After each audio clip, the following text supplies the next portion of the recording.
फिर भी रामायण को फिर मैंने देखा, मैंने पूरी रामायण देखी, तो रामायण के अंदर किस प्रकार से जो लोग बात करते हैं उन लोगों ने रामायण को कभी पूरी तरह ना पढ़ा है ना देखा है।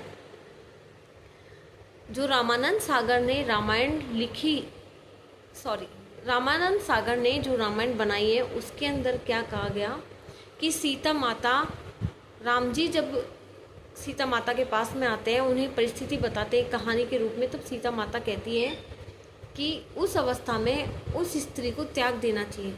तब प्रभु श्री राम बोलते नहीं, ये एक स्त्री के साथ में अन्याय होगा।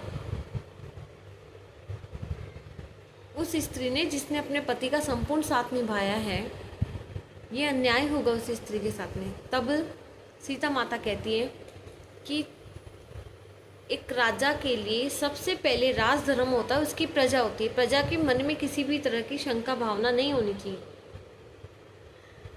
किसी भी तरह की शंका भावना नहीं होनी चाहिए।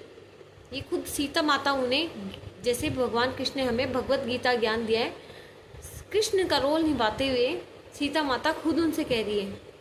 तब भगवान राम बोलते हैं कि एक राजा ऐसा कार्य कैसे कर सकता है, क्योंकि कोई भी कार्य एक स्त्री के साथ अन्याय होने के बाद में तो नहीं कर सकते।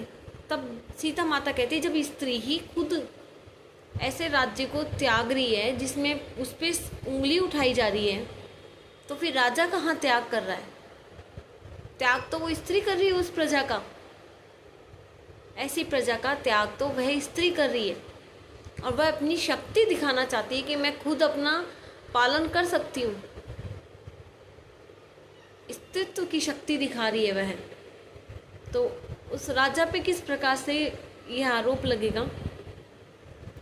तब माता सीता उस भवन में वहाँ ले जाती है जहाँ पे उनके पूर्वज खड़े हैं, और उनसे शपथ कह के खुद कह रही है कि मैं सीता, मैं खुद ये त्याग कर रही हूँ, मैं खुद अयोध्या छोड़ के जा रही हूँ।